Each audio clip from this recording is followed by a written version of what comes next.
Assalamualaikum warahmatullahi wabarakatuh. Perkenalkan, nama saya Yohana Widiawati Pun dengan NIM 2506101013 dari kelas 1B. Di sini saya akan menjelaskan tentang materi hukum internasional untuk memenuhi mata pelajaran PHI. Jadi, apa sih hukum internasional itu? Hukum internasional adalah sekumpulan aturan dan prinsip yang mengatur hubungan antar negara dengan organisasi internasional, bahkan bisa juga hubungan antara negara dengan individu dalam konteks tertentu. Lalu, berbeda dengan hukum nasional, hukum internasional tidak memiliki polisi ataupun pemerintah dunia. Keputusan dilakukan melalui kesepakatan, lalu kerjasama, yang ketiga tekanan politik dan ekonomi, dan mekanisme penyelesaian sengketa. Lalu ada jenis-jenis hukum internasional. Yang pertama ada hukum internasional publik yang mengatur hubungan antar negara. Contohnya itu perjanjian internasional, hukum perang atau hukum humaniter, hak asasi manusia internasional, dan laut internasional.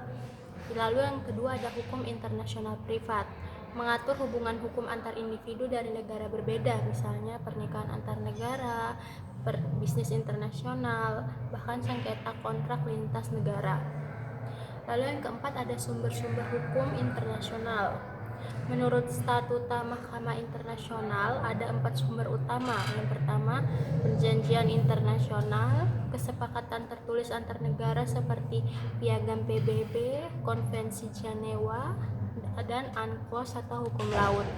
2. Kebiasaan internasional, perilaku negara yang dilakukan secara konsisten dan dianggap sebagai hukum. Contohnya kekebalan diplomatik. Yang ketiga ada prinsip-prinsip hukum umum, prinsip yang diakui oleh sistem di banyak negara. Contohnya itu itikad baik, keadilan, dan kepastian hukum. Yang keempat keputusan pengadilan dan pendapat digunakan sebagai sumber tambahan. Yang kelima ada aktor-aktor dalam hukum internasional.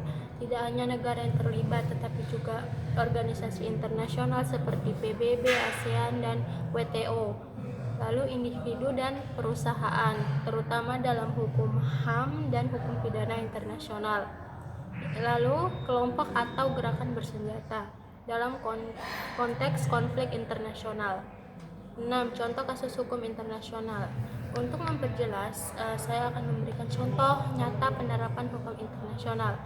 Jadi contohnya yaitu kasus Laut Cina Selatan atau South China Sea Dispute.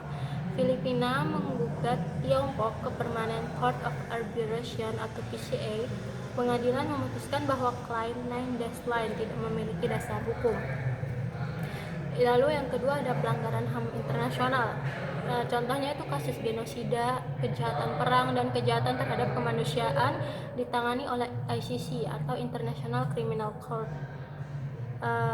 Lalu yang terakhir itu, mengapa sih hukum internasional itu penting? Jadi hukum internasional penting untuk mencegah perang dan konflik, mengatur perdagangan global, melindungi HAM di seluruh dunia, mengatur wilayah laut, udara, dan ruang angkasa, dan menyelesaikan sengketa antar negara secara damai. Hukum internasional membantu menciptakan ketertiban dan kerjasama di tingkat global. Jadi itu tadi penjelasan singkat tentang hukum internasional. Semoga dari penjelasan saya tadi bisa memahami dasar-dasar hukum internasional yang saya bawakan. Mohon maaf jika ada salah kata. Sekian dari saya, terima kasih. Selamat siang. Wassalamualaikum warahmatullahi wabarakatuh.